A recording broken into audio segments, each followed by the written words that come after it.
o'chirib oling, iltimos. Assalomu alaykum, hurmatli ustozlar. Bugungi darsimizda sizlar bilan birgalikda O'zbekiston sanoatining 5-qismini ko'rib o'tamiz.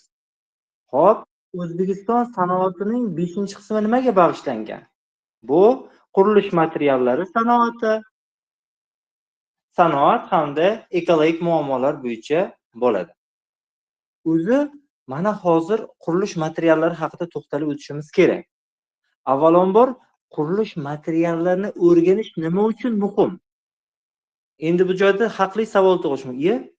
Biz O'zbekistonda nechta g'isht ishlab chiqarilishi, necha tonna sement ishlab chiqarilishini o'rganib o'tiramizmi desangiz, biz aynan qaysi qurilish materiallarini qancha hajmda qazib olinishi yoki tayyorlanishini o'rganib o'tirmaymiz.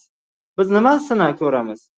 Qurilish materiallari qaysi hududlarda tarqalgan va bu mahsulotlar o'sha hududda rivojlanishiga qanaqa hissa qo'shgan? Masalan, aytaylik, qurilish materiallar sanoatini O'zbekistondagi eng asosiy bir insonlarga yaqqol namoyon bo'ladigan turlardan biri sement sanoati.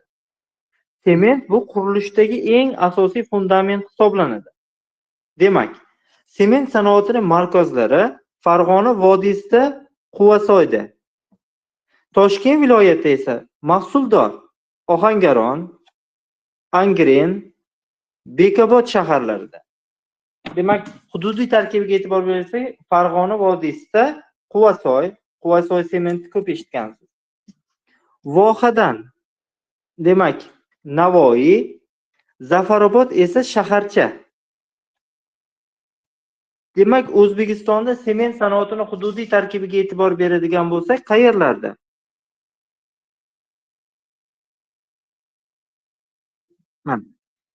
Quvasoy shahri, Angren shahri, Ohangaron shahri, Bekobod shahri,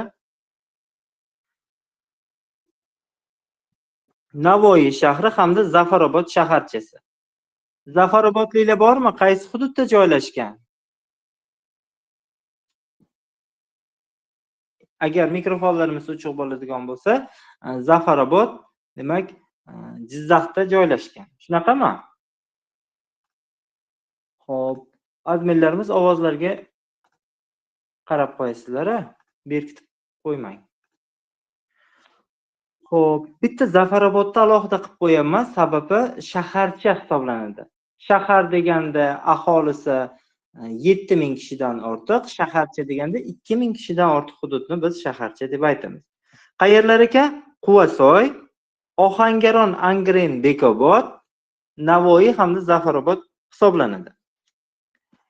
Endi ularning ichidan Ohangaron hamda Navoiy sement kombinatlari O'zbekistondagi eng yirik sement ishlab chiqaruvchi, sement tayyorlovchi korxonalar hisoblanadi. Qaysi ekan? Ohangaron, Navoiy. Navoiy. Boda birla hurram et ko'ngling uyun demasdan, Navoiy, sement birla hurram qurilish uyun deyapti.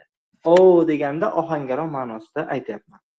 Ohangaron hamda Navoiyda sementning eng yirik korxonalari joylashgan. Bular ichidan Angren sement zavodining o'ziga xos xususiyati bor. Nimaga? Esingizda bormi? Angrenda ko'mir koni bor. Angren ko'mir koni. Yiliga deyarli 3,5-3,7 million tonna qo'ng'ir ko'mir qazib oladi.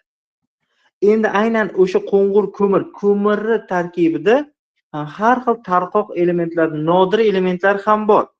Aynan o'sha ko'mir koni havzasida joylashgan Angren sement majmuasida gil asosida bezakbop oq sement tayyorlanadi. Nimaga desa, bu yerda qo'ng'ir ko'mir bor. Qo'ng'ir ko'mir tarqalgan hududda gil bor. Gil tarqalgan hududda bezakbop oq sement joylashgan. Qaysi biri eng yirik desa Ohangaron, Navoiy, qaysi birida bezakbop oq sement bor deydigan bo'lsa, bu Angren sement korxonasi hisoblanadi. O'zbekistonda eng so'nggi bo'lib tashkil etilgan, hozircha darslikda berilgan eng yangi sement tayyorlovchi korxona bu Surxondaryo viloyati Sherobod sement zavodi hisoblanadi. 2018-yilda bu ishga tushirilgan. Endi e'tibor beradigan bo'lsak, aynan mana Sherobodda joylashgan sement Sherobod sement deb nomlanadi. Bu Surxondaryo viloyatida qancha sementga mo'ljallangan? 708 million. Bu hazillashadigan raqam emas. Demak, 708 million tonna xomashyosi bor. 708 million tonna. Bundan 530 million tonnasi ohaktosh, ya'ni u ohaktosh hamda gilni aralashmasidan iborat bo'ladi-da. Mana sement. Sementni qanaqa tasavvur qilamiz? O'sha qurilishda ishlatadigan bizning sementimiz ohaktosh hamda gilning umumiy qorishmasidan hosil bo'ladigan qurilish materiali hisoblanadi. Aynan mana Surxondaryoda 708 million tonna demak sement zaxirasi mavjud ekan. Ana o'shandan 500 million tonnasi ohaktosh, 178 million tonnasi esa gil hisoblanadi. Yiliga aynan Sherobod sement zavodi yiliga 1,5 million tonna yuqori sifatli Portland sement tayyorlab berishga ixtisoslashgan. Portland birinchidan sifati yuqori sifatli Portland sement. Boshqa hech qayerda yo'q. Surxondaryoliklar gap portlatib yorishadi-ku. Ana o'shaning uchun ham Portland sement. Surxondaryoliklar bag'ri shunaqangi kengki, Boysundagi gaz konni portlatib yorishgan. Demak, portlatib yorishgan. Hali ham qo'y endi o'chmaytiraversin deyishyapti. Demak, ko'rib turibmizki, yuqori sifatli Portland sement Surxondaryoda joylashgan Sherobod sement zavodida. Surxondaryoda joylashuvining nima geografik jihatdan ahamiyati bor? Endi e'tibor beradigan bo'lsak, O'zbekistonda mana 6 ta sement zavodi bor edi. Quvasoy, Angren, Ohangaron, Bekobod, Navoiy, Jizzaxda Zafarobod shaharchasi bor, lekin aynan o'sha hududda yashaydiganlarning aytishi bo'yicha bu Zafarobod bu Jizzaxda emas, Konimexda deb yozayotganlar ham bor. Endi aynan geografik joylashuvini mana eslab qolsangiz bo'ldi. Zafarobod shaharchasi. Hamda bizga kerakli bo'layotgani Sherobod sement zavodi nima uchun mana bu siyosiy geografik jihatdan noqulay o'ringa ega bo'lgan Surxondaryoga qo'yildi desa, birinchi navbatda bizga sotib oladigan odam kerak. Yuqori sifatli deyapmiz-ku, demak u qimmatga tushadi. Tuzukkina, chiroyli, mazza qilib eksport qilish imkoniyati bor. Bizga tayyor bozor qayer? Afg'oniston. Afg'onistonga eksport uchun qulay hisoblanganligi sababli aynan xomashyoni borligini inobatga olib Surxondaryoga joylashtirilgan. Endi aynan yana mana shu sement sanoatining hududiy tarkibiga e'tibor beradigan bo'lsak, Sherobod sement zavodining texnologik qismi turkiyalik hamkorlar tomonidan amalga oshirilgan. Tasavvur qiling, sement ishlab chiqarish uchun kerak bo'ladigan asbob-uskuna jihozlarda asosiy bir ta'minotchisi turklar hisoblanadi. Turkiyalik hamkorlar tomonidan texnologik qism amalga oshirilgan. Endi Afg'onistonga eksport qilish mo'ljallangan, tashqi bozor uchun xizmat qilishi belgilangan. 708 million tonna bu yerda xomashyo bor, 500 million tonnasi demak ohaktosh, 178 million tonnasi esa gil hisoblanadi. Gil haqida yuqorida ta'kidlab o'tdik. Demak, bezakbob oq sement aynan mana shu gil tufayli, gil asosida bezakbob oq sement Angrenda keltirib o'tilgan edi. Qurilish materiallaridan yana biri marmar. bitta narsani aytaymi?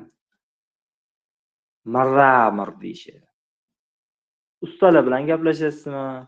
Ustalar yoki yoshi kattalar yoki rus tilini chala-pula biladigan odamlardan nima uyingizga qanaqa pastki qismiga o'rnatdingiz desa, marramir o'rnatdim. Nima desangiz, marramir. Uni o'zbekcha varianti bor. Marmar. U arabcha so'z. Marmar degan so'zdan olingan. Marramir emas u. U ruschasi. Keling o'zbekcha mana muqobilda foydalanib, marmarni foydalanaveraylik. Marmar demak million yillar davomida ohaktoshni issiqlik va harorat ta'sirida zichlanishi, qattiqlanishi va yaltiroqlanishi natijasida hosil bo'lgan metamorfik tog' jinsi hisoblanadi marmar.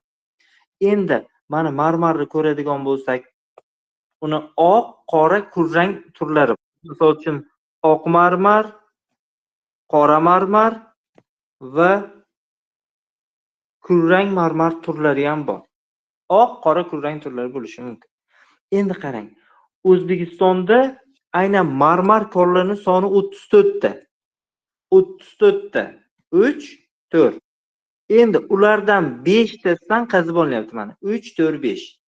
Marmarga oid raqam zo'r ekanmi? Qarang. 3, 4, 5. Bu nima ma'noda ishlatiladi?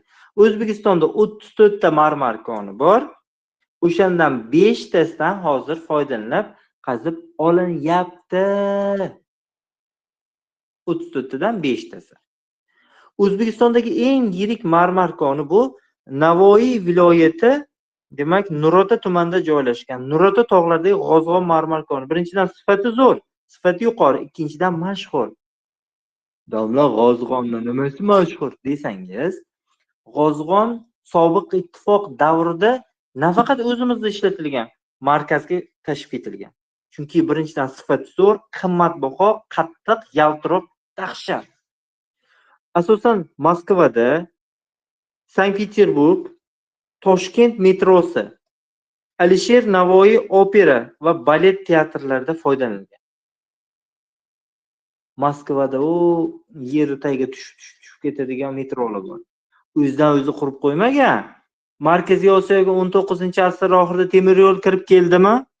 19-asr oxirida temir yo'l kirib kelib, O'rta Osiyodagi Samarqand, Toshkent shaharlari markaz bilan bog'landimi?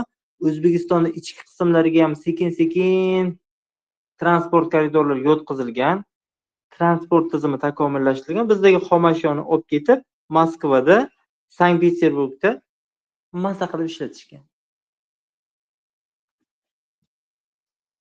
Hozirgi kunda yana bir mashhur konlardan biri Toshkent viloyatida joylashgan Orkutsoy hisoblanadi. Orkutsoy. Bu qayerda joylashgan? Toshkent viloyati. Toshkent shahriga nisbatan hisoblaydigan bo'lsak, Toshkent shahridan 74 kilometr shimol-sharqda joylashgan. Toshkentdan 74 kilometr shimol-sharqda joylashgan Orkutsoy marmar konida oq, qora, kulrang marmar turlarini uchratish mumkin. Oq, qora, kulrang. Endi e'tibor beradigan bo'lsangiz, o'sha Orkutsoy nomini ham yozib qo'yay. Orkutsoy marmar konining yaqinida, demak, G'azalkent shahri joylashgan Toshkentdagi, Toshkent viloyatida kurort sifatida rivojlanib borayotgan shahar G'azalkent. G'azal degani bu haligi kecha kelgumdur dibonul sarvi gulro kelmadi emas. O'zingizcha o'quvchilarga yolg'ondan dom ustoz, G'azalkent nima degansa, G'azalkent. Men sizlarga aytsam, qadimdan bir qalbida ishq muhabbat turib tashgan, ijod bulbuli sayrab turadigan, ko'zlari porloq, tillari biyron, ko'zlari chaqmoq, qalblari muhabbatga to'la, dunyoni qalam bilan tebratadigan shoiri shuarolar, olimu zalolar, hamda yozuvchilar makon tutgan bir go'zal yurtdir. Aldamang. Bu G'azalkent bunaqa emas. G'azalkent degani, g'azal degani g'uzol so'zidan olingan yoki arabcha o'sha g'azal so'zidan olingan ohu kiyik degan ma'noni bildiradi. Biz hozir kiyik deyapmiz.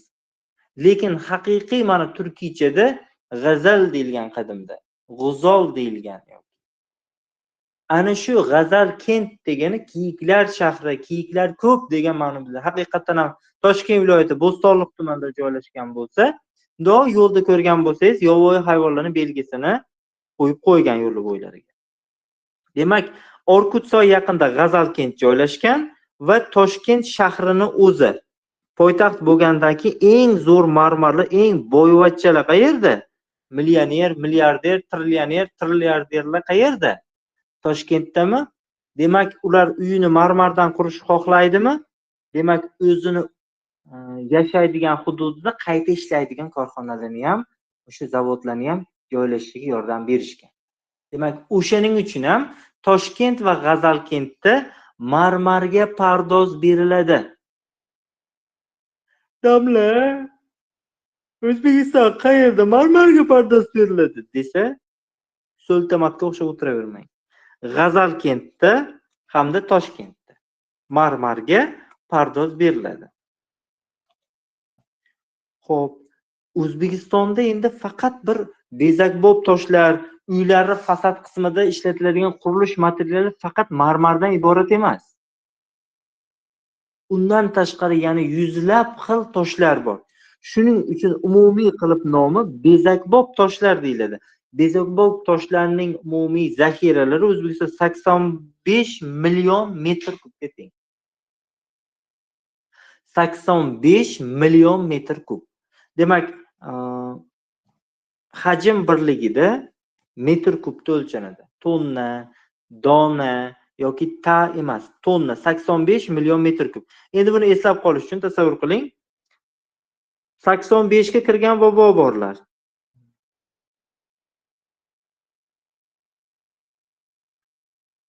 sakson besh.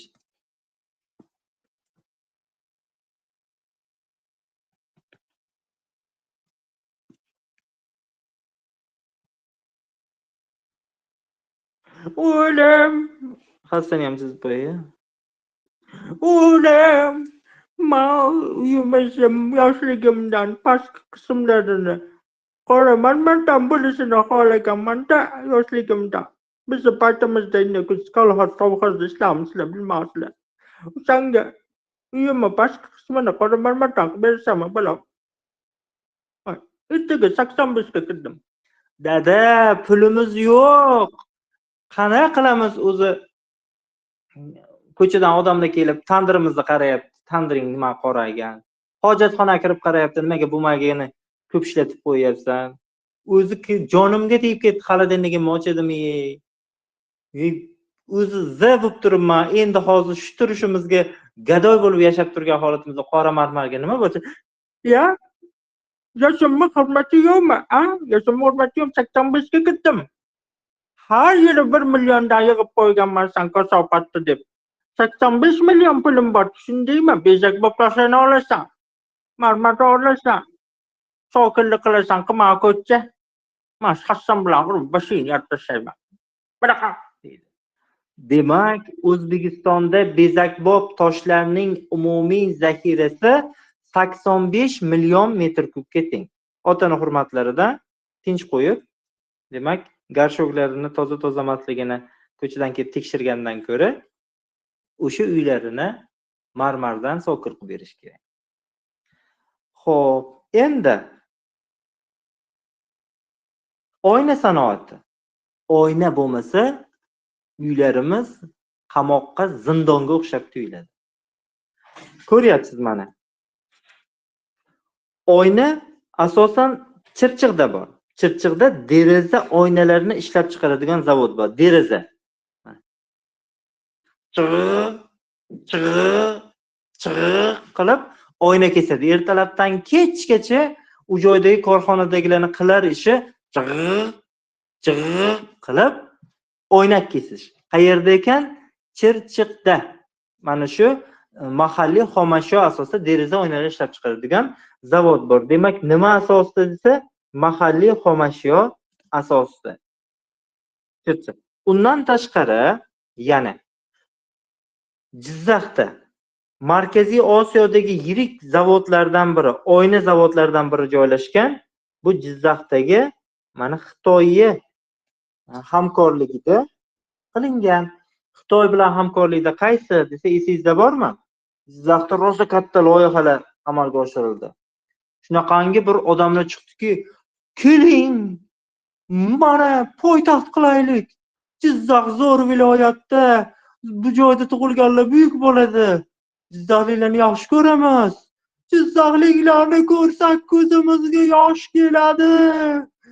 Keling poytaxt qilaylik deyishdi. Keyin ko'pchilik sena dedi. Keyin birdaniga nima taklif berishdi? Jizzax bizning suygan joyimiz. Jizzaxda Fransiya bilan hamkorlikda mana avtomobil zavodi quraylik. Peugeot Citroen quraylik, avtomobil quraylik deyishdi-da. Bu laganbardorlar faqat katta ketishni bilishadi xolos. Amalga oshmay qoldi atmena. Uni ustiga yana shunaqa chiqqan. Keling endi O'zbekistonni hamma joyini oyna qiladigan Jizzaxga qo'yaylik. Mana bilaman sizni qalbingiz oynadek musaffo, oynadek shaffof. Sizni ramzingizga keling, Jizzaxda oyna zavodi qo'yaylik. Ana, mana sizga deb Jizzaxda shatta Xitoy bilan hamkorlikda oyna zavodini ham ishga tushirib yuborishdi. Demak, mana shunaqa holatda bo'ladi. Endi oyna ishlab chiqarish shu darajada qiyinki, u mana bu ko'rib turganimizdek birinchi juda ham qattiq qizdiriladi, shakl beriladi, silliqlanadi, kristallanadi hamda o'ziga xos tarzda amalga oshiriladi. Aynan ikkita shaharni aynan oyna uchun beramiz. Chirchiqda mahalliy xomashyo asosida amalga oshirilgan deraza oynalari ishlab chiqariladi. Umumiy holatdagi oynalar esa Jizzaxda Xitoy hamkorligida tayyorlab chiqariladi. Qurilish materiallariga e'tibor beradigan bo'lsak, deraza hop mayli. Sement hop mayli. Marmar mayli. Ular o'sha tog'kon sanoati bilan bog'liq holatda, mahalliy xomashyo bilan bog'liq holatda kechadi. Undan tashqari qurilish materiallarida temir beton buyumlari ham alohida ahamiyatga ega. Temir beton. Bu endi aynan o'sha joyda temir ishlab chiqarilishi, temir qazib olinishi shart emas. Boshqa joydan olib kelib ham qilinishi mumkin. Masalan, temir beton tirgaklari deyilganda qurilishdagi fundament, suyagi. Mana hammalarimiz ko'rganmiz temir beton. Betonni ichkarilari armatur temirlar bilan mustahkamlangan bo'ladi. Qayerlarda bor? Albatta qadimdan rivojlangan. Qadimda poytaxt bo'lgan. Qadimdan madaniyat markazi bo'lgan, qadimdan shaharsozlik rivojlangan. Toshkent poytaxt, Samarqand poytaxt, Buxoro poytaxt. Domla adashmadingizmi desangiz, O'zbekistonni hududida 1920-yildan 24-yilgacha Buxoro poytaxt vazifasini bajargan. 1924-yilda ma'muriy hududiy tuzilish, milliy hududiy chegaralanish olingandan so'ng 24-yildan 30-yilgacha Samarqand poytaxt vazifasini bajargan. 1930-yildan boshlab esa Toshkent shahri poytaxt maqomini oldi. Demak, ko'ryapsizmi? Mana hamma madaniyat markazlari, sivilizatsiya markazlari temir beton buyumlari turibdi. Plus Farg'ona nimaga deydigan bo'lsak, Farg'ona sanab o'tilgan shaharlarning ichida eng yoshi, eng rekonstruksiya qilingan, demak bu joyi Skobelov deb nomlangan shaxmat doskasiga o'xshash qaytadan qurilgan shahar. O'shaning uchun temir beton buyumlari asosiy o'rin tutadi. Xaritadan e'tibor beramiz. Agar temir beton buyumlarni tasvirlash kerak bo'ladigan bo'lsa, qaysi hududlar? Xo'p, Farg'ona viloyati, Toshkent viloyati, Samarqand viloyati,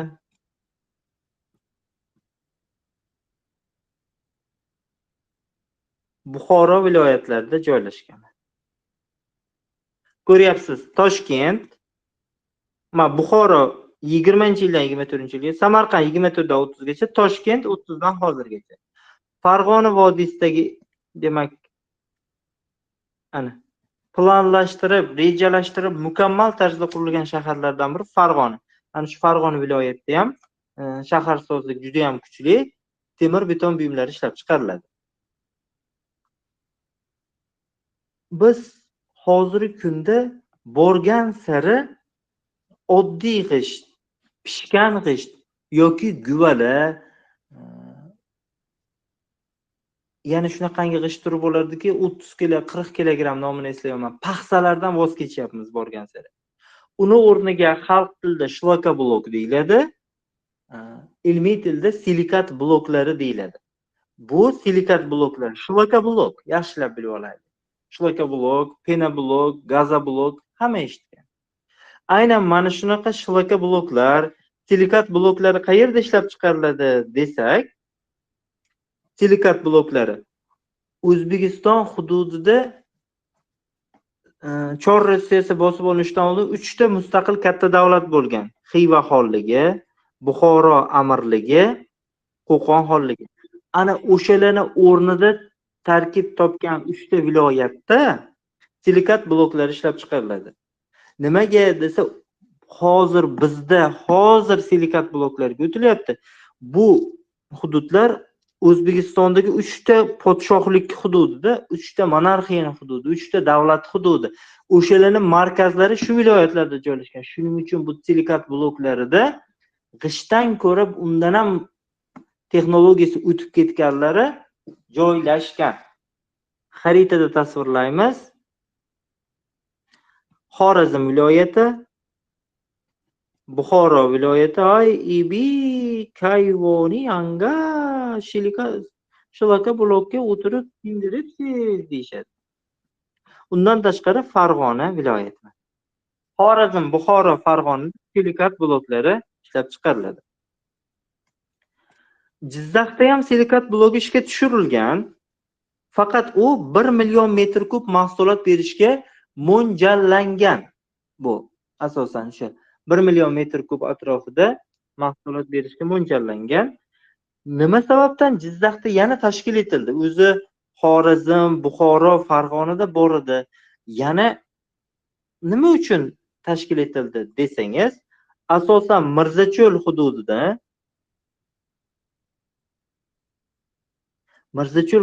bilasiz, cho'lli joy, devor ko'tarilmoqchi bo'ladigan bo'lsa, g'isht ko'p ketadi. Shuning uchun Mirzacho'lda devor bloklari, panellar va poydevorlar, zinapoyalarni tashkil etish uchun Jizzaxda aynan silikat blogi ishga tushirildi. Mirzacho'ldagi xo'jaliklar, shaharlar, shaharchalar devor bloklari, panellari, poydevorlari, zinapoyalar va boshqa buyumlar tayyorlash uchun Jizzaxda silikat zavodi shlaka blok ishlab chiqarish yo'lga qo'yildi. Qurilish sanoati va qurilish materiallari bu shunchaki tasodif emas. Shunaqa korxonani aynan ilmiy rejalashtirib qo'yish kerak. Aytilyaptiki, og'ir va katta qismlar transport xarajatini oshirib yuboradi. Masalan, siz tasavvur qiling, sement zavodi qurmoqchisiz. Ming tonna sement tashiladi. Siz cho'lli ichkarisida sement zavodi qurib qo'ysangiz, yo'l o'tkazilmagan bo'lsa, katta yuk mashinalari qanday borib kelib kirib chiqadi? O'shaning uchun birinchi bo'lib transport xarajatini inobatga olish kerak. Korxonalar yirik shaharlar va sanoat rayonlarida barpo etilgan. Endi e'tibor bering. Sement zavodlarini aytaymi? Quvasoy, Farg'ona viloyatidagi iqtisodiy eng rivojlangan shaharlardan biri. Tumanga bo'ysunib o'tirmaydi, to'g'ridan-to'g'ri viloyatga bo'ysunadi. Angren, mana sanoat shahri. Ohangaron Bu ham ixtisoslashgan sanoat shahri. Bekobod sanoat shahri. Navoiy sanoat shahri. Ko'ryapsizmi? Nima uchun bunaqa shaharlarda qilinyapti? Nima uchun mana Farg'ona viloyatini yozyovon qismlarida, markaziy Farg'ona cho'llarida qurib qo'yilmayapti? Nimaga Angrenda emas, tog'i tagidagi Chotqol hududlarida qilinmayapti? Nimaga Navoiy viloyatini Tomdi, Uchquduq, cho'l ichiga qilmay sanoatga qo'yilyapti? Sababi iste'mol bor bu yerda. Uzoqdan tashib kelish qimmatga tushadi. Shuning uchun odatda yirik shaharlar hamda sanoat rayonlarida joylashtiriladi. O'zbekiston so'nggi yillarda, ayniqsa so'nggi 35 yil ichida misli ko'rilmagan darajada rivojlanib ketdi. Barcha viloyatlarda yangi ijtimoiy-iqtisodiy obyektlar, temir yo'llar, avtomobil yo'llari va hokazo qurilishlar davom eta boshlayapti. Shahar qishloqlarda zamonaviy binolar qad ko'tarib turibdi. Masalan, 50 yil oldin shunaqangi binolar O'zbekistonda bo'ladiki, oynakdan ko'tarilgan bo'ladi. 50 qavat, 60 qavatli yashash uylari bo'ladi, birov eshitmagan, ishonmagan ham. Mana endi hozir qurilish materiallari, qurilish sanoati bizda rivojlanib ketdi. Endi O'zbekistonda hozirgi kunda darslik bo'yicha 1200 dan ortiq yangi uy-joy massivlari demak barpo etilgan. 117,5 mingdan ziyod yakka tartibdagi uy-joylar, yakka uylar soni 117,5 ming, yangi uy-joylar 1200 ta. 1200 ta yangi uy-joy massivi, 117,500 ta yakka uylar barpo etildi. Domla, nechani yangi uy-joy massivlari kam desangiz, yangi uy-joy massivi deganda bitta mahalla. Masalan, mana yangi Toshkent viloyati Yangi Hayot tumanlarida Almas City yoki Voyenniy garodoklar bor. Ana shu bitta uy-joy massivi qurilyapti-da. Aytaylik, Almas City deb qurdi. Bitta massiv. Bitta massivi ichida endi bilasiz, o'nlab, hatto ba'zan xorij mamlakatlarda yuzlab ko'p qavatli uylar joylashgan. Ana shuna har biri yakka tartibdagi uy-joylar. Demak, 117,5 mingdan ortiq yangi tartibdagi uy-joylar. Shuning uchun bu ko'p. 1200 ta uy-joy massivlari, mahallalari barpo etilgan ekan. O'zbekistonda qishloqlarni birdaniga shaharlashib ketishi 2009-yilda kuzatildi. 2009-yilda qishloq taraqqiyoti va farovonligi yili deb e'lon qilindi. Natijada ayrim yirik qishloqlarga shaharcha maqom berildi. Urbanizatsiya rivojlandi, kanalizatsiya o'tkazila boshladi va binolarga zamonaviy ko'rinishga keltirildi. Xuddi shu jarayonda 1200 dan ortiq yangi uy-joy massivlari hamda 117,5 mingdan ortiq yakka uylar qurildi. Ana endi men sizlarga savol beraman. Savollarga javob bering va birgalikda xaritani ham bajarib ketamiz. Faqat savol. Chat qismiga yozishingiz mumkin, gapirish mumkin emas. Qaysi shaharlarda sement zavodlari, sement kombinatlari joylashgan? Qaysi shaharlarda sement zavodlari joylashgan? Demak, sement mavjud bo'lgan viloyatlarni alohida ajratamiz. Farg'ona viloyati,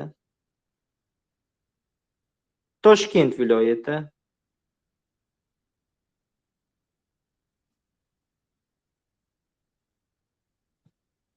Navoiy viloyati,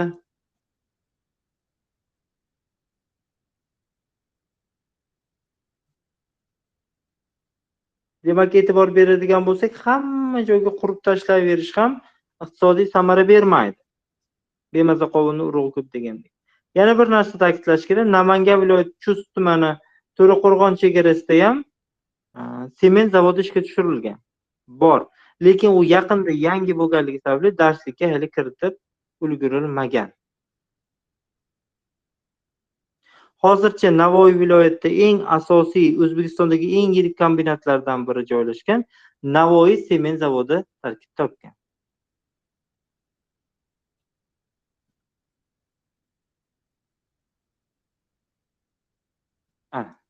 Navoiy hamda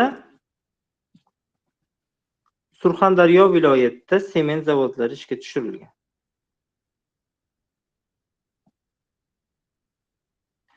Surxondaryo viloyatiga alohida e'tibor qaratishimizning sababi Surxondaryo viloyati Sherobod shahrida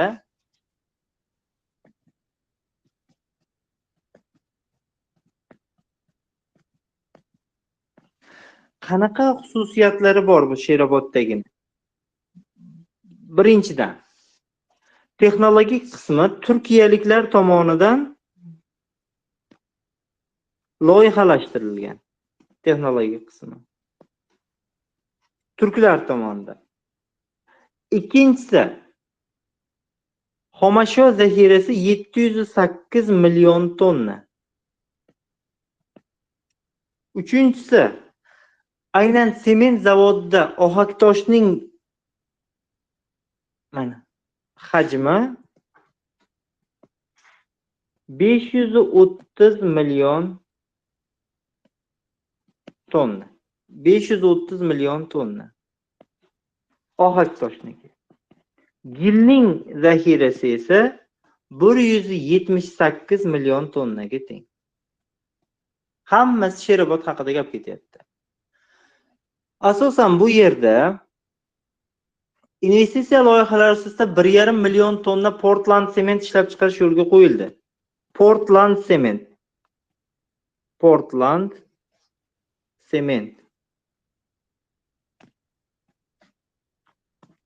1,5 million tonna.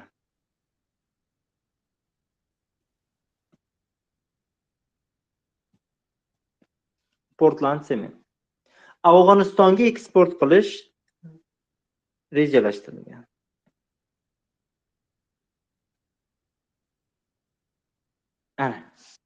Demak, bular barchasi Sherobod sement zavodiga tegishli edi. Farg'ona viloyatidagi sement zavodi nomi esa Quvasoy shahrida joylashgan Quvasoy sement kombinati. Alohida o'ziga xos xususiyatlari juda ham kam, shuning uchun yozib vaqtingizni olib o'tirmayman. Toshkent viloyatida bir emas 3 ta bor. Angren, Ohangaron, Bekobod.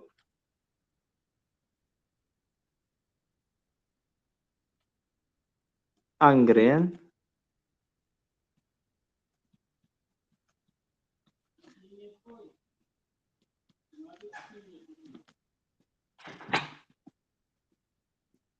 Ohangaron va Bekobod sement zavodlari joylashgan bu yerlarda.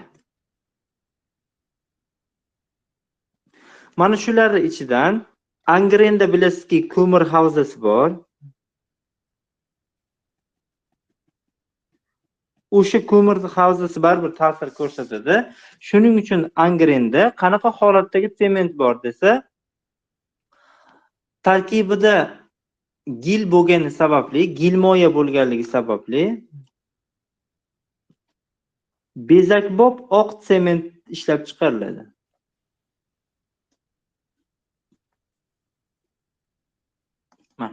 Bezakbob oq sement gilmoya bo'lganligi sababli.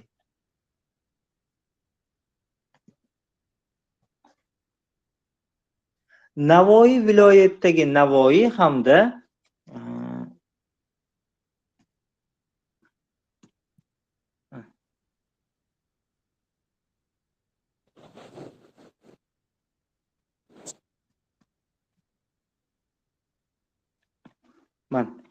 Navoiy hamda Ohangaron O'zbekistondagi eng yirik sement kombinatlari hisoblanadi. Ohangaron hamda Navoiy.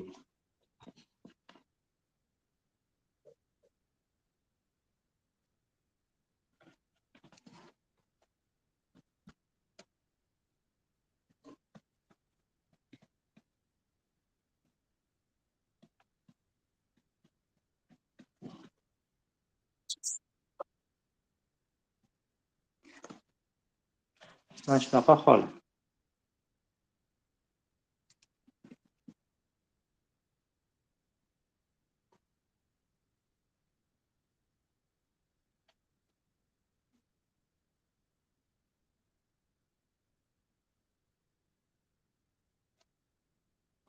Islombekka tashlashini manaqa ekan de aytsin enasiga Farangiz. Bizga unaqa qilib nima qilma. Farangiz bilmayotgan bo'lsang menga qovog'ingni solma. Bilaman, toming ketgan. Islombekka chaqir deb ommatda aytdim. Bu menga tugab qolgan bo'lsa, yo o'zing olib kel, men borolmayman. Men garchigim bor. Tavba qildim. Dars payti e'tiborli bo'linglar. Mikrofonni yonib qolmang.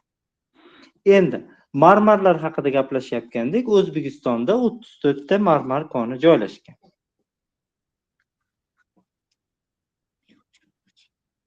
Marmar konlariga e'tibor beradigan bo'lsak, Toshkent shahridan 74 kilometr shimoli-sharqda Orkutsoy nomli marmar koni joylashgan. Bu yerda 3 xil oq, qora, kulrang marmar ishlab chiqaradigan, qazib olinadigan joy bor. Undan tashqari Navoiy viloyati Nurota tog'larida esa G'ozg'on nomli O'zbekistondagi eng yirik marmar koni mavjud. G'ozg'on va Orkutsoyda.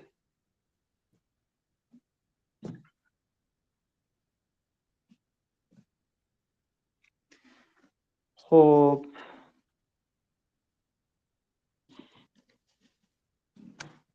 Qilatma.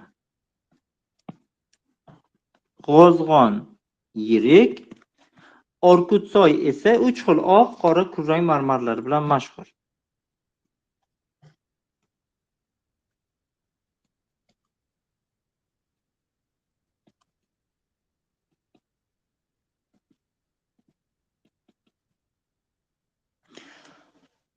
Oynalar haqida gap ketadigan bo'lsa, oynalar. Chirchiqda oyna zavodi bor. Jizzaxda oyna zavodi bor.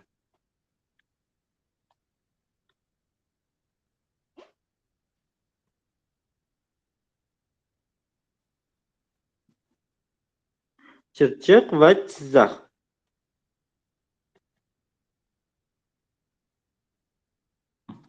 Jizzaxda Xitoy bilan hamkorlikdagi oyna zavodlari ishga tushirilgan. Mana Chirchiqda deraza oynalari mahalliy xomashyo asosida, Jizzaxda esa o'sha umuman oynalar ishlab chiqarish yo'lga qo'yilgan.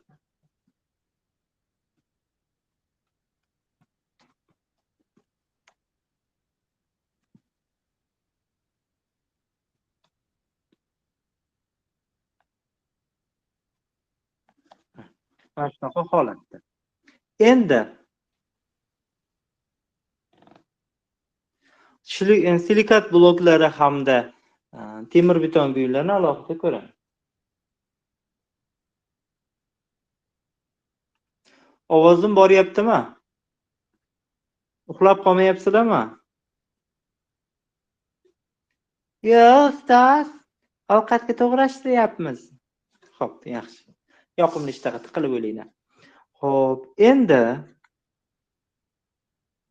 temir beton buyumlarini ko'ramiz. Temir beton aytdim, qadimdan poytaxt bo'lgan joylarda temir beton bo'ladi. Qaysi viloyatlarda temir beton buyumlari ishlab chiqarish alohida ahamiyatga ega? Farg'ona. Farg'ona viloyati Qo'qon shahri Farg'ona viloyatida joylashgan, Qo'qon xonligini markazi bo'lgan. Demak, qadimdan poytaxtni betondan qilishga urinilgan. Toshkent viloyatida ham Toshkent shahri joylashgan bo'lgan.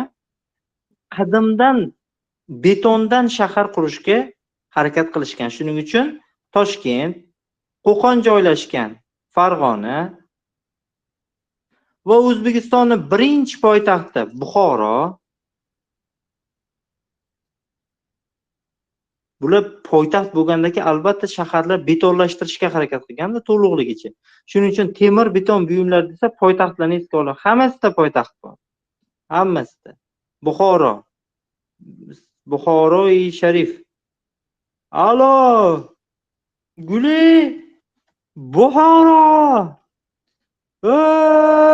Buxoro desa. Bo'ldi. Baqirmang.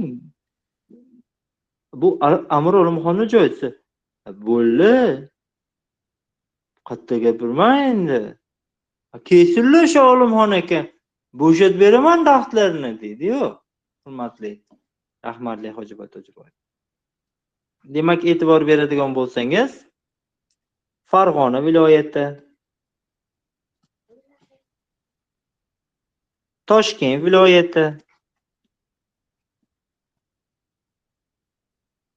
Buxoro viloyati,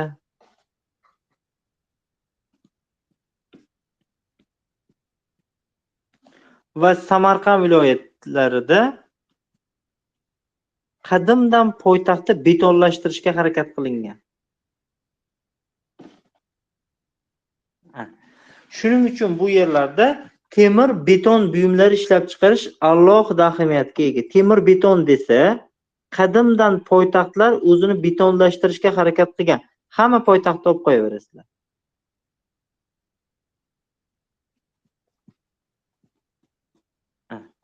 Temir beton buyumlar ishlab chiqaradigan viloyatlar qayerlar desa, Farg'ona, Toshkent, Buxoro hamda Samarqand viloyatlarida aynan temir beton buyumlar ishlab chiqariladi.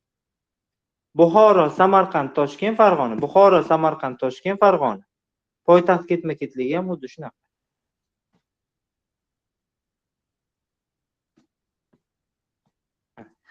Endi silikat bloklari deyilyapti. Shlaka bloklar deyilyapti. Shlaka bloklar qayerlarda desa, qadimdan xonlik, podshohlik bo'lgan joylarda. Xonlik, podshohlik. Sillasini quritib yuborgan-ku. Sillasini quritib yubordi degani, rosa ham qiynatib yubordi, qonini ichdi degan mazmunda keladi. Qadimdagi xonliklar, podshohliklar, monarxiyalar aholini qon-qonidan, jon-jonidan o'tkazib olgan bo'lsa ajab emas. Masalan, aytilyaptiki, silikat bloklari xonliklarda bo'lgan. Farg'ona viloyatida hozir bor silikat bloklari, shlaka blok ishlab chiqadigan yirik korxonalar. Demak, Farg'ona, yana qayer xonlik, podshohlik bo'lgan? Buxoro amirligi. Buxoro. Meni o'zingga tenglashtirma. Men shaharlikman. Men kazo-kazolardanman deydi multfilmda.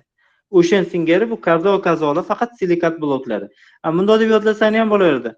Poytaxtlik kazo-kazolar hatto zina hamma narsani o'sha shlaka blokdan qilishadi. Mikrofoningizni o'chirib oling. Xomkalla xonim. Bolalarga umuman telefon bermani, yaxshilik bilmaydi. Ko'zi ko'rib qolsa ko'rasiz keyin. Jizzaxdagisini alohida qilib qo'yaman, sababi bu faqat Mirzacho'l uchun xizmat qiladi.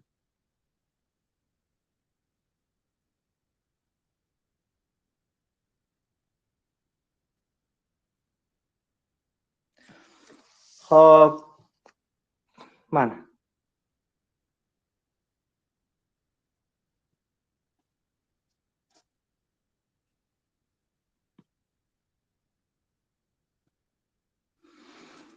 Qayerlarda? Farg'ona,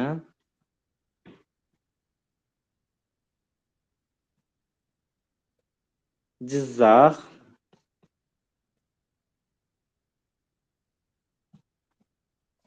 Buxoro, Xorazm viloyatlarida nima bor ekan? Silikat bloklari. Shlaka blok.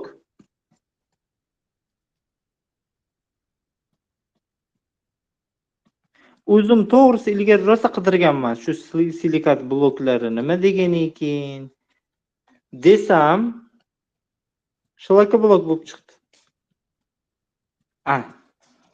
Shlaka bloklar, silikat bloklari asosan xonliklarda bo'lgan.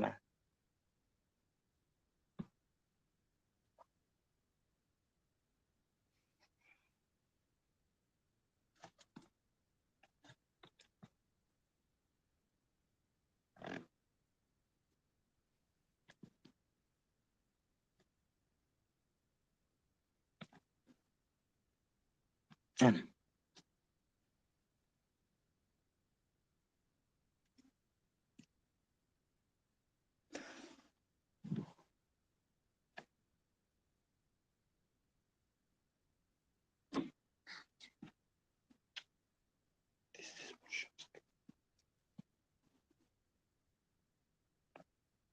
Xo'p, endi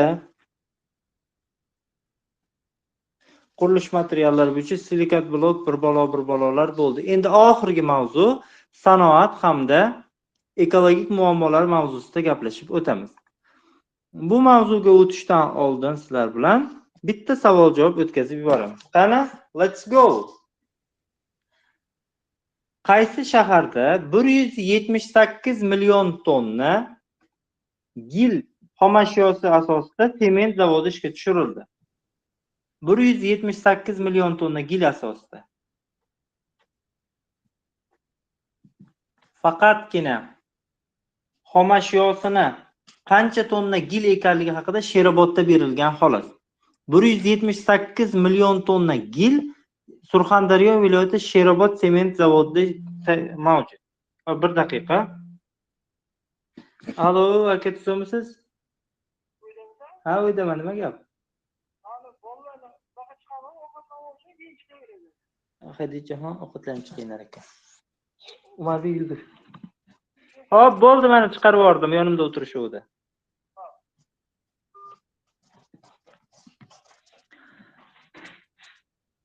Uzr.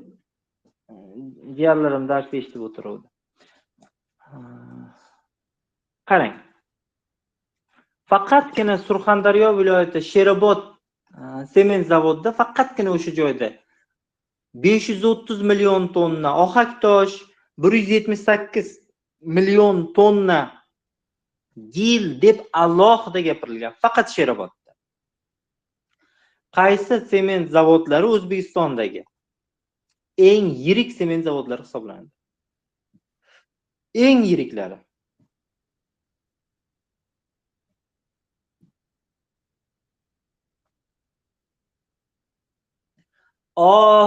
Navoiy, sement birla xurram et ko'ngling uyin, ne uchun kim sement kelgan uyga qayg'u kelmadi degan ohangaron hamda Navoiy. To'g'ri. Qaysi sement zavodi gilmoya asosida bezakbop oq sement ishlab chiqaradi?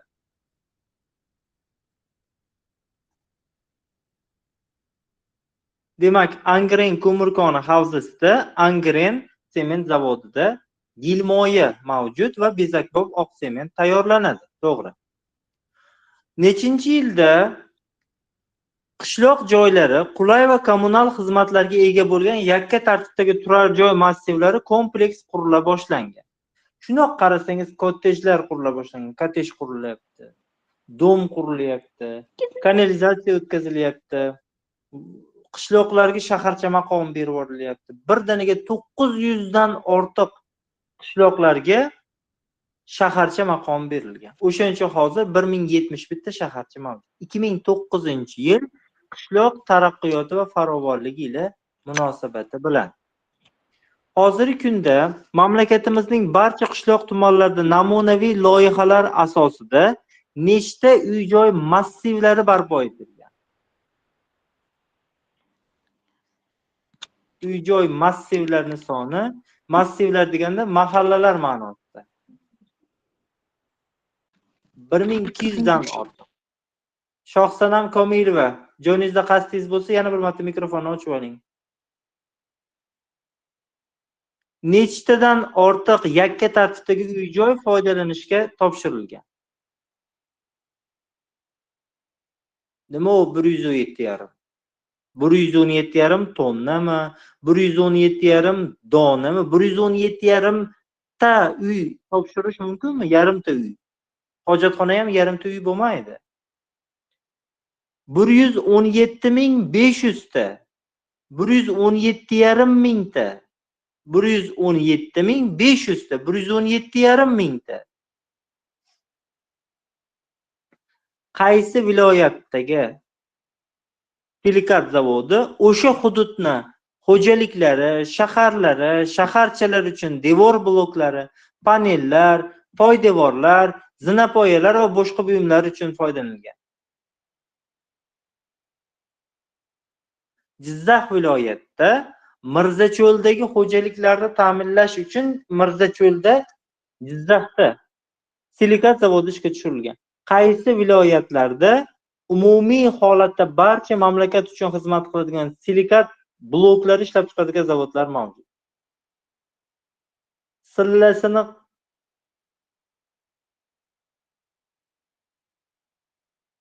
uchta qadimgi bizdagi monarxiya. Xiva xonligi, Buxoro amirligi, Qo'qon xonligi. Uchalasida ham ilgaridan shloka blok bo'lgan deb miyangizda tursin. Shloka blok.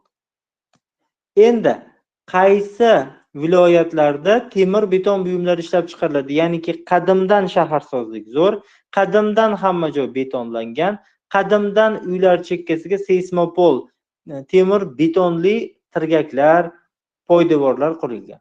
Qadimdan poytaxt bo'lgan bo'lishi kerak. Demak, temir beton. O'zbekistonning birinchi poytaxtida O'zbekiston nomi berilyapti-da, chunki Buxoro, Samarqand, Toshkent, Qo'qon xonligidagi poytaxt, misol uchun Farg'ona viloyatida joylashgan. 2019-yili ishga tushirilishi rejalashtirilgan Jizzax viloyatidagi oyna zavodi qaysi davlat bilan hamkorlikda amalga oshirilgan? 2019-yil ishga tushishi rejalashtirilgan Xitoy bilan hamkorlikda tuzilgan, to'g'ri. Qaysi shahar yaqinida mahalliy xomashyo asosida deraza oynalari ishlab chiqadigan zavod barpo etilgan? Mahalliy xomashyo asosida deraza oynalari. Demak, chirchiq, chirr, chirr, chirr deb ertalabdan kechgacha oyna kesadi deydiga. Mahalliy odamlarning joniga tekka jonga tegdi. Chirchuvda yashaymizmi yo'qmi? Chirchuvda. Ertalabdan kechgacha chirr, chirr, chirr deb oyna keskan yashaymizmi yo'qmi o'sha deyishadi-yu. Demak, Chirchiqda va Jizzaxda oyna zavodlari mavjud. O'zbekistonda bezakbob toshlarning umumiy zaxirasi qanchaga teng? U 100 yillar davomida xomashyo bilan ta'minlay oladi. O'zbekistonda bezakbob toshlar umumiy zaxirasi garang bitta tentak 15 million deb yozib qo'yibdi. Galvars boyaga opodani yoshi, boboni boshi, dedushkani yoshi 15 yoshda emasdi-yu, xomkalla. Meni 85 yoshimni qadrlamasanmi, kasopat? 85 million metr kubga teng bezakbob toshlar. Toshkent shahridan necha kilometr shimoli-sharqda Marmar koni joylashgan? Toshkent shahridan 74 kilometr shimoli-sharqda nima nomli Marmar koni bor? Toshkentdan 74 kilometr shimoli-sharqda Orqutsoy. To'g'ri. Qaysi shaharlarda marmarga pardoz beriladi? Orqutsoy Chirchuvga yaqin bo'lganligi uchun va millionerlar ko'p bo'lganligi uchun ikkita shaharda. Toshkent va G'azalkentda yana aldamang. Shoirlar yurti bo'lmish G'azalkent, binolari marmardan, marmarga pardoz beriladi deb o'tirmang. U shoirlar shahri emas G'azalkent. Bug'ular shahri. Haligi ko'rsatuvda chiqadi-ku, osmonni o'rganadigan olimni toping. Munajjim, Xunajin, Najim desa haligi boshlovchi qiz qovun tushiradi-yu. Ana maqolam borki, sizda bormi? Munajjim ko'zini qismasa, sigir ipini uzmaydi. Munajjim do sherigi miyasi. Munajjim masu, Xunajin dedi-yu. O'shani singari, demak, Jorj emas, Morj. Shoirlar shahri emas, kiyiklar shahri. Toshkent va G'azalkentda marmarga pardoz beriladi. Qaysi marmar konidan olingan marmar asosida? O'zbekiston, Toshkent Palace mehmonxonalari, Toshkent metropoliteni, Moskva hamda Sankt-Peterburgdagi metrolarning bekatlari marmar bilan qoplangan. Qaysi marmar konidan olingan mahsulotdan? Toshkent Palace, O'zbekiston mehmonxonalari, Toshkent metropoliteni ulug'vor madaniy maishiy binolar qurilishiga hissa qo'shgan. G'ozg'on marmar koni, G'ozg'on. O'zi O'zbekistonda jami nechta marmar koni bor? O'zbekistonda jami 34 ta marmar koni bor. Ulardan nechtasidan marmar qazib olinyapti? Savolga qarang, nechtasidan? 5 tasidan, nechtasidan? 5 tasidan, nechtasidan? 5 tasidan, nechtasidan? 5 tasidan. Demak, 34 ta marmar koni bor, 5 tasidan marmar qazib olindi. Nima uchun aynan strategik jihatdan siyosiy geografik o'rni noqulay Surxondaryo viloyatida sement zavodi ishga tushirilgan? Qaysi davlatga eksport qilish rejalashtirilgan? Demak, Afg'onistonga eksport qilish tayyor bozor bor u joyda, iste'molchi bor. Endi 2018-yili Surxondaryo viloyatida ishga tushirilgan Sherobod tumanidagi sement zavodi Olmaliq kon-metallurgiya kombinati jamiyat tomonidan barpo etilgan. Yaxshilab e'tibor beraylik. Savol tushishi mumkin. Quyidagi sement zavodlaridan qaysi biri Olmaliq kon-metallurgiya kombinati aksiyadorlik jamiyati tomonidan barpo etilgan degan savol tushyapti. A. Ohangaron, B. Angren, C. Bekobod, D. Sherobod. O'ylaysiz. Obbo. Olmaliq kon-metallurgiya AGMK. Xo'sh. Olmalig'i yonida Ohangaron bor. What ana? Ohangaron. O'zimdan o'rgilay. Jonidanman, o'zim jonidanman deb Ohangaron belgilab qo'ymang. Olmaliq kon-metallurgiya kombinati Toshkent viloyatida joylashgan AGMK, lekin Toshkentdagi birorta sement zavodiga urvoq ham bermagan. O'zingniki ko'zingga cho'p tiqadi. O'zimni oselim Surxondaryo bo'lmon edi. Meni oselim, go'shxo'rim. Meni oselim. Afg'on shamolda qolib ketgan. Sochlari to'zigan, ko'zlari qizargan. Sizga pul beraman deb Surxondaryoga pul bergan. Demak, qaysi sement zavodi Olmaliq kon-metallurgiyani soqqasi asosida barpo etilgan desa, Toshkentdagi birortasi emas, Surxondaryo. Oxirgi savol. 2019-yili to'liq ishga tushishi rejalashtirilgan qaysi oyna zavodi Markaziy Osiyoda ushbu turdagi mahsulotlar ishlab chiqaruvchi eng yirik korxona hisoblanadi. Chirchiqdagisimi, Jizzaxdagisimi? 2019-yili foydalanishga berilishi rejalashtirilgan Markaziy Osiyodagi yagona o'ziga xos tarmoqdagi zavod bu Jizzaxdagi. Yaxshi. Davom etamiz. Navbatdagi mavzuyimiz sanoat va ekologiya hisoblanadi. Albatta, sanoat bor joyda paradoks bor. Paradoks degani nomuvofiqlik. Sanoat zo'r rivojlansin desangiz, ekologiya buzilib ketadi. Ekologiyani asray desangiz, sanoat ishlab chiqarmaslik kerak. Paradoks degani mana shunaqa nomuvofiqliklar. Endi sanoat albatta tabiatga ta'sir ko'rsatadi. Qanaqa holatda? Tabiiy xomashyoni qazib olyapmizmi? Yoki bo'lmasam o'rmonlarni kesib resurs qilyapmizmi? O'rmon kamayyapti. Qayta tiklanmaydigan va tugaydigan foydali qazilmalarni biz ishlatib yo'q qilyapmiz. Olingan mahsulotlarni qayta ishlashimiz natijasida tabiatda sun'iy landshaftlar, antropogen landshaftlar, sanoat landshaftlari, karyerlar, tashlamalar barpo bo'lyapti.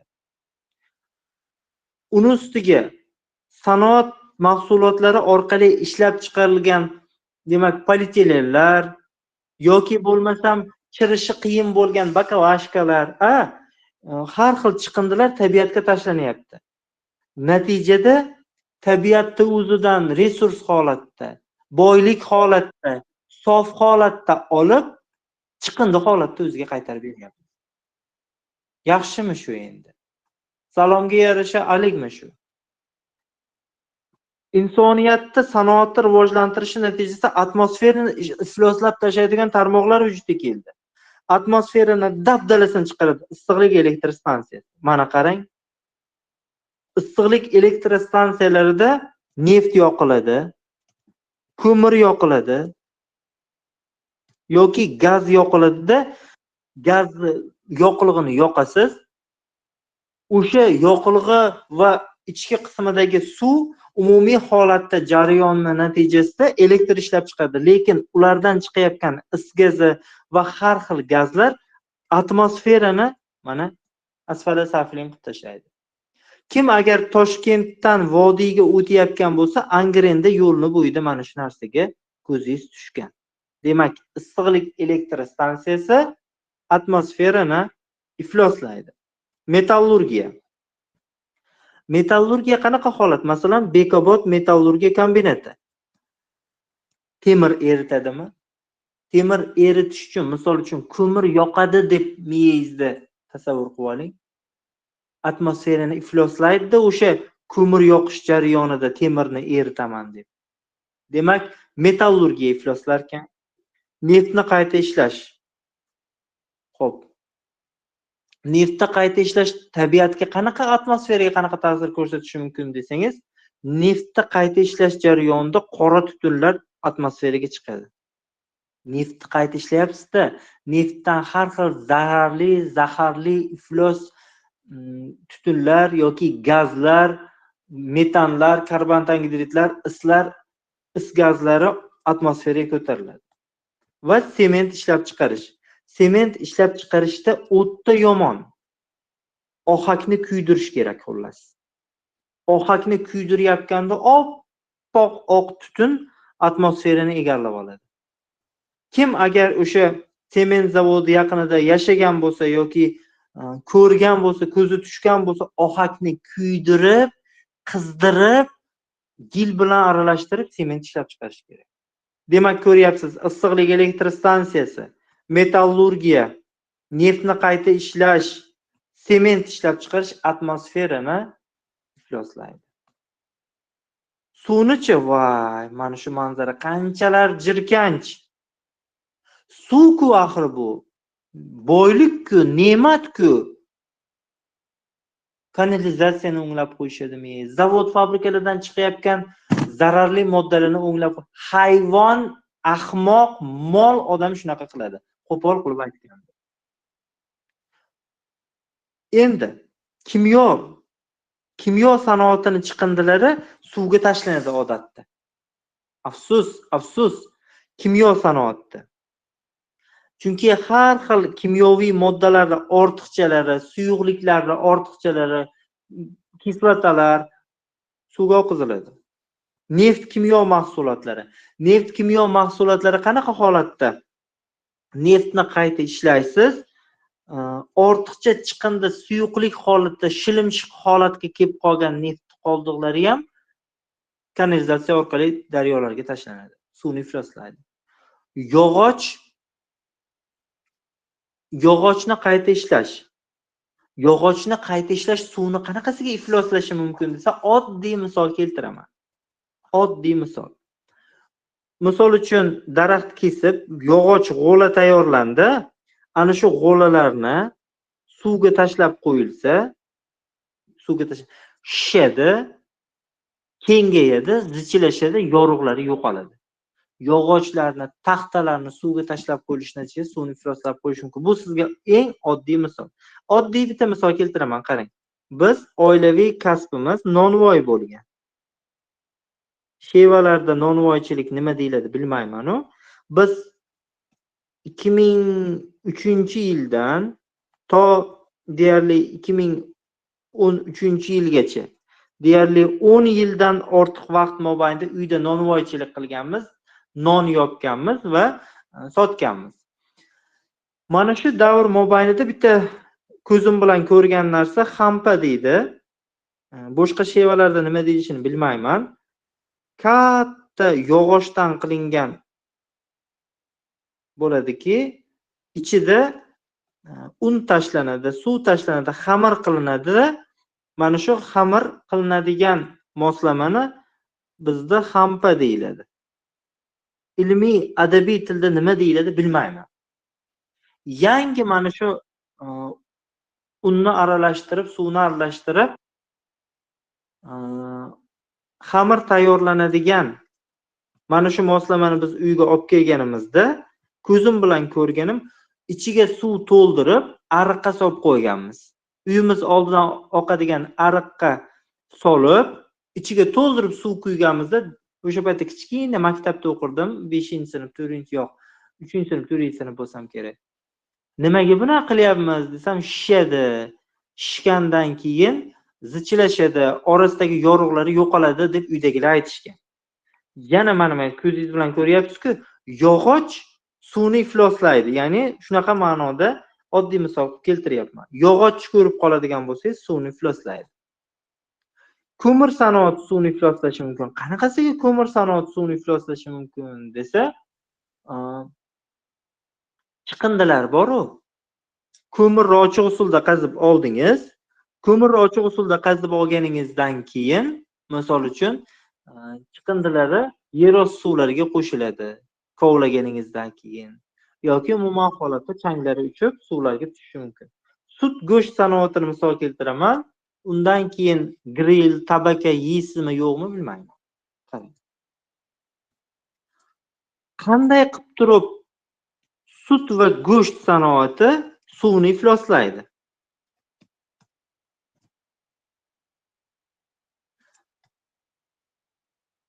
O'zingizcha mana tovuqning oyog'i bor-ku, grill. Maza qilib yeymiz-da, hozir tayyorlabdi, zo'r, dahshat. Bu bozorga deb yeymiz-a. Lekin men sizga mana tayyorlanish jarayonini aytaman. Mana sexda oyog'idan osilgan tovuqlar bor mana. Kelyapti. Tovuqlar hali hayoti tugaganligidan bexabar.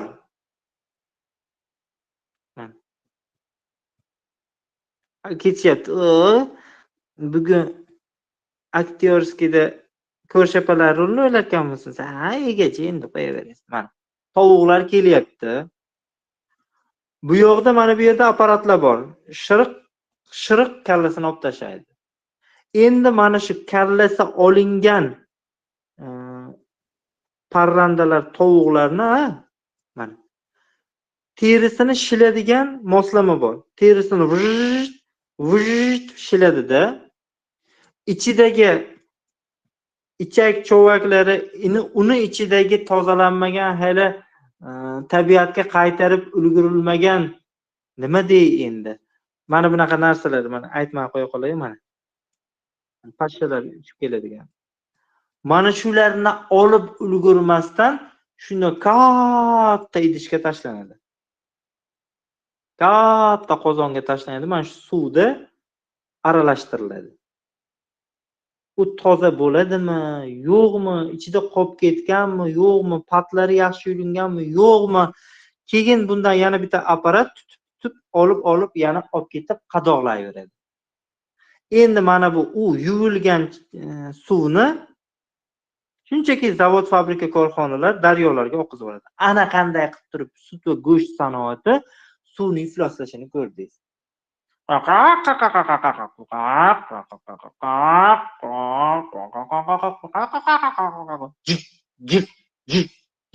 Olib shundaki suvga tashlaydi. Ko'raverasizki, keyin mana grill yeyman, tabak yeyman, tovuq go'shti yeyman degandan ko'rsangiz, miya ham ketib qolgan bo'ladi. Xullas, sut go'sht suvni ifloslashiga mana sizga hayotiy yaqqol misol. Testda tushsa xato qilmaslikka harakat qiling. O'zingiz uchun ham bilib oling. Suvni ifloslaydiganlar qaysilar ekan? Kimyo va neft kimyo. Kimyo deydimi? Tamom. Kimyo sanoati deydimi? Preparatlari bor.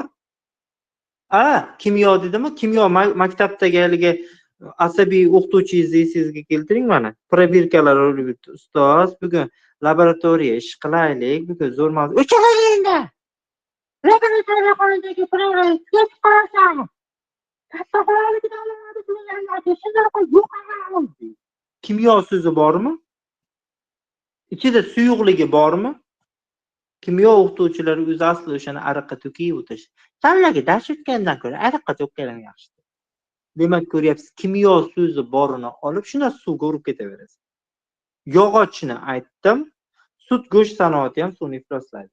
Endi tuproqni ifloslash kerak. Tuproqni nima ifloslab tashlaydi desa, yer resurslarini ifloslanishi va buzilishiga ta'sir etuvchi tarmoqlar tog'kon sanoati. Mana ko'rib turibsiz.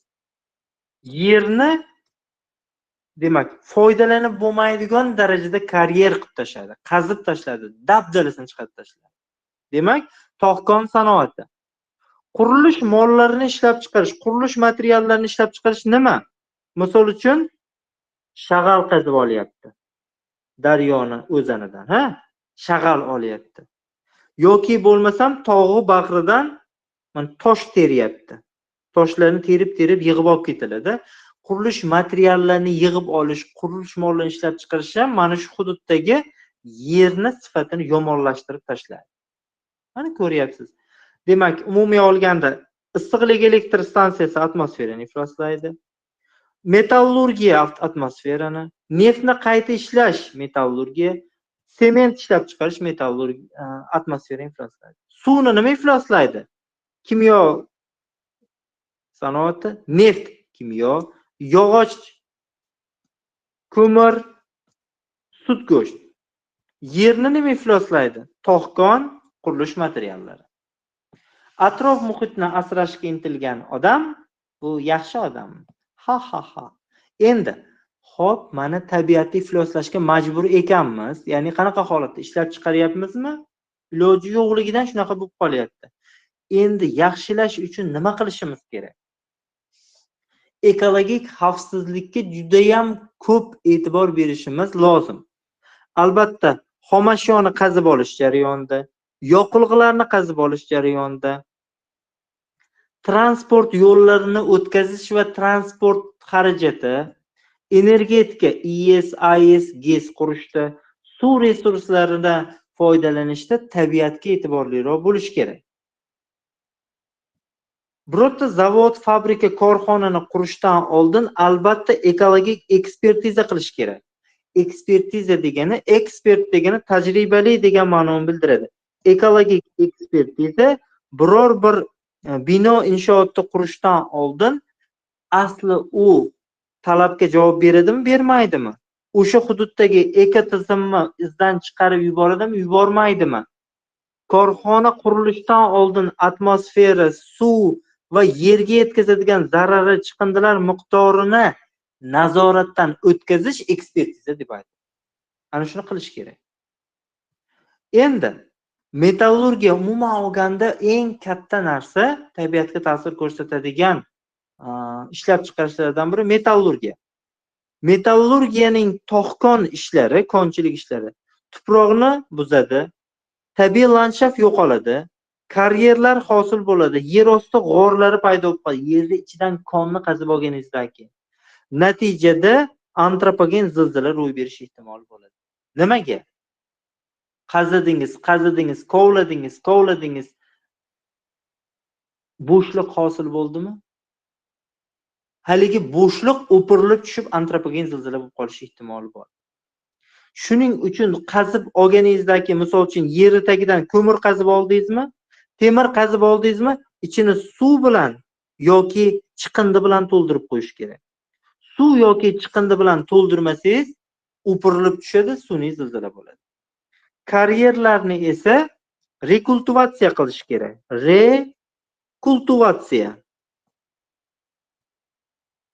Rekultivatsiya degani buzilgan yerlarni qayta tiklash. Masalan, tasavvur qiling, mana shu joydan ko'mir qazib olib bo'lindi. Tamom. Ko'mir qolmadi. Endi bu karyer bo'lib qoldi. Hech kimga kerak emas. Nima qilish kerak desa, bu yerga tomchilatib sug'orish, suv olib kelish kerak, o'simlik ekish kerak, tuproq qoplamini tozalash kerak. Qaytadan o'simlik bilan qoplab, madaniylashtirish kerak. O'shani rekultivatsiya deyiladi.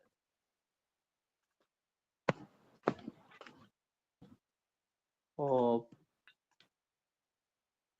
Boyitish fabrikalari nima ish qiladi?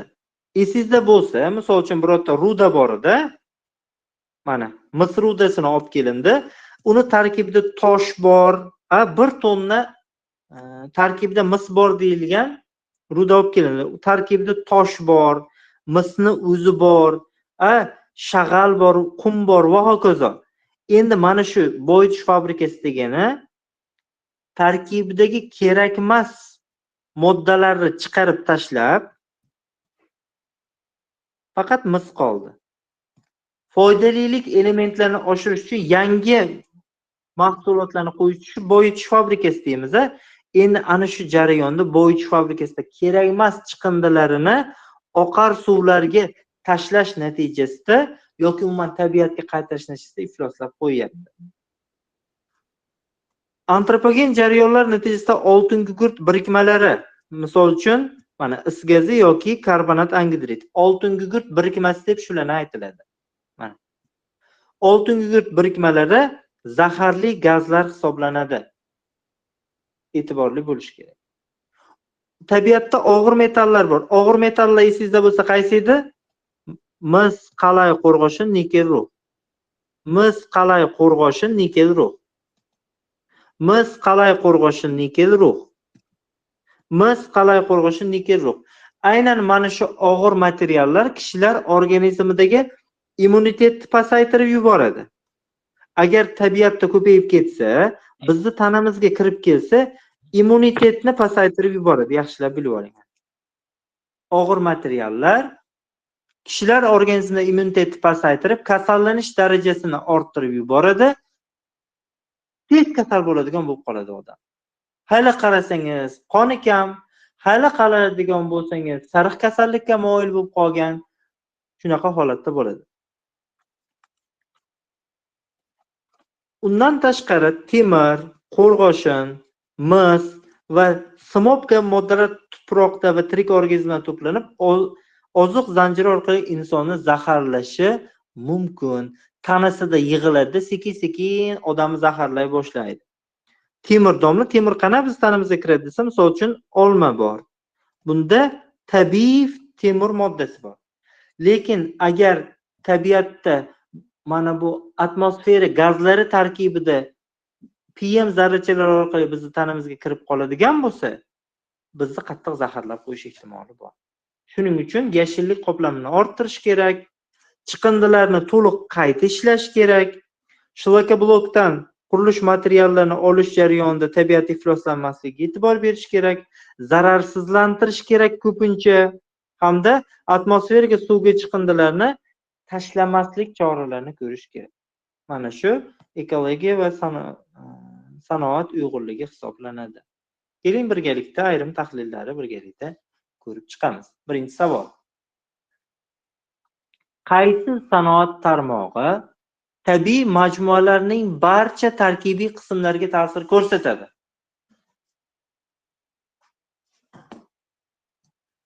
Sanoat tarmog'i. Elektr energetikami, metallurgiyami, yoqilg'i sanoatimi? Qaysi biri desangiz, yaxshilab bilib, metallurgiya. Tabiiy majmualarning barcha qismiga ta'sir ko'rsatadi degan nima degani? Tasavvur qiling, mana bu yer. Tuproq.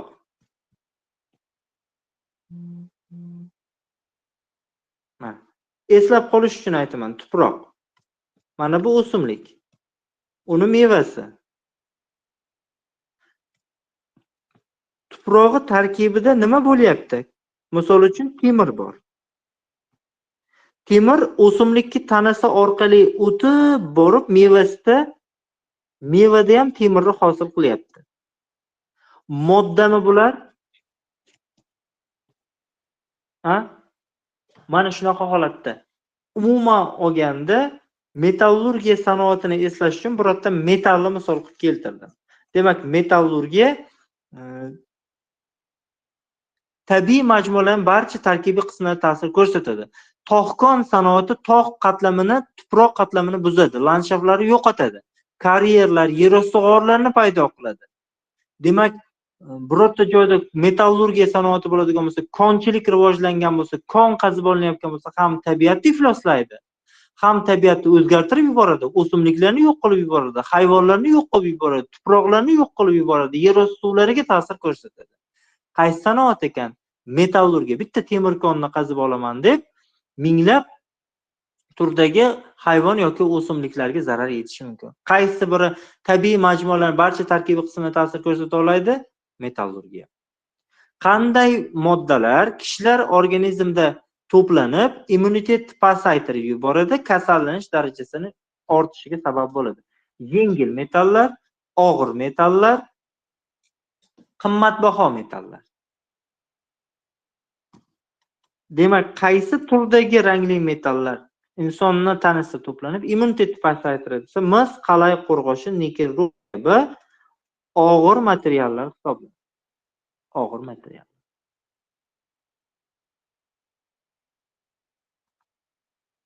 Yaxshi. Sut go'sht sanoati nimani ifloslaydi? Sizda 3 ta narsa bor xolos. Atmosfera.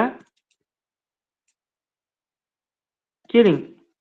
Atmosfera deyveraylik, o'zingizga qulay. Atmosfera, suv va yer.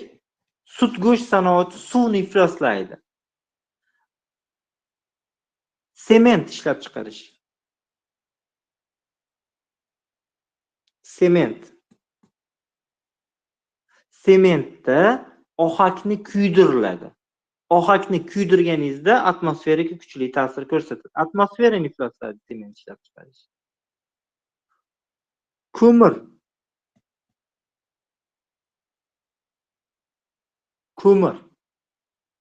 Ko'mir qazib olish.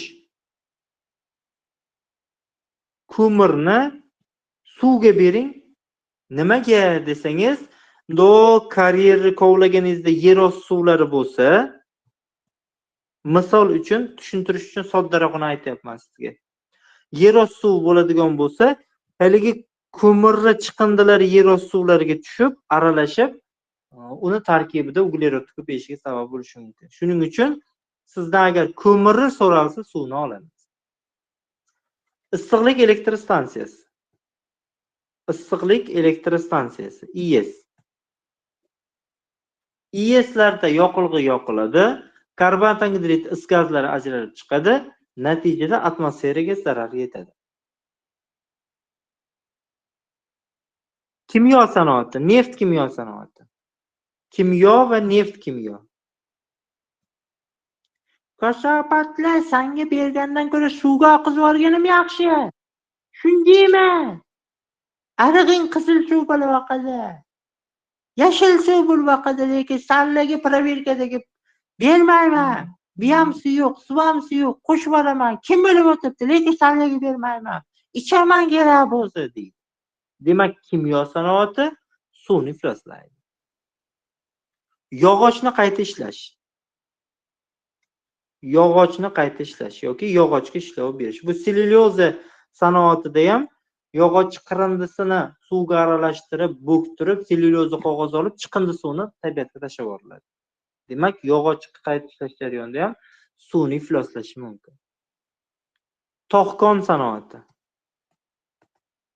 Konchilik, tog'kon. Temir qazib olyapti.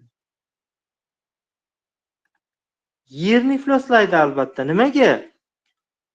Qazib olish jarayonida tuprog'i yuvadi. Qazib olish jarayonida o'simlik ketadi, hayvonlari ketadi, tabiiy landshaft umuman o'zgarib ketadi.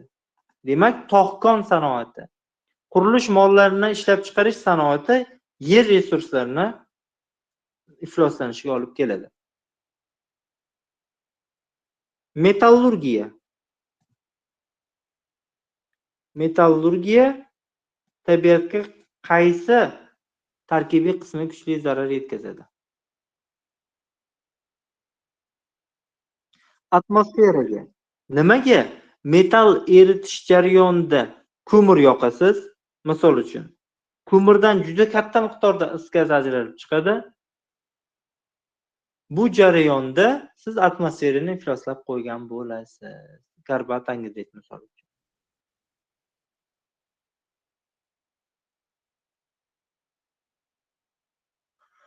Xo'p, hurmatlilar, hurmatli hurmatsizlar, hurmatsiz hurmatlilar va hurmatsiz hurmatsizlar. Biz ekologiya va atrof muhit, qurilish materiallari sanoatini tugatdik. Mana shu ikkita mavzu bo'yicha kimda savol bor?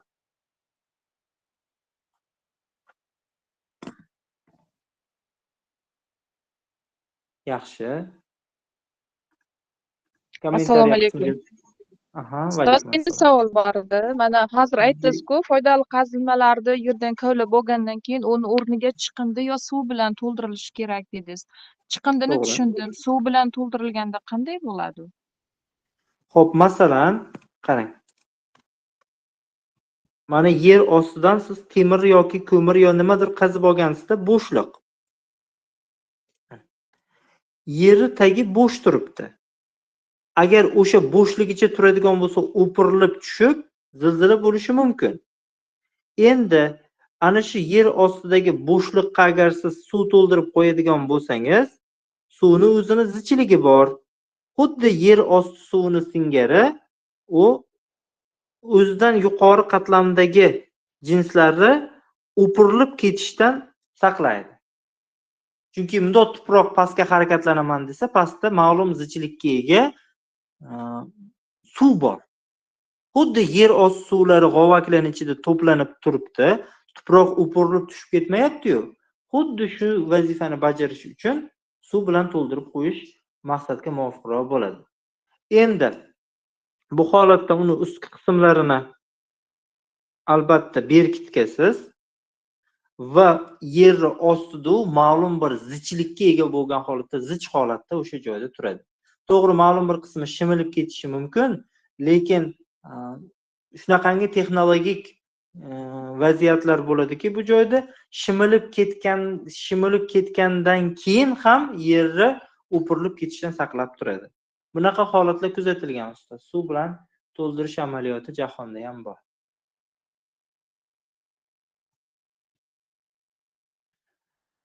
Yaxshi. Demak, hurmatli ustozlar, biz O'zbekiston sanoati bobini tugatdik. Darslarimizda endi qishloq xo'jaligi mavzusi bo'yicha davom etamiz. Bugungi tahlillar mana shulardan iborat edi. Yana qo'shimcha tahlillar, savollar, tushunmovchiliklar bo'ladigan bo'lsa, shaxsiy manzilimga, lichkamga murojaat qilishingiz yoki kommentariy qismiga yozib qoldirishingiz mumkin. E'tiboringiz uchun rahmat. Salomat bo'ling.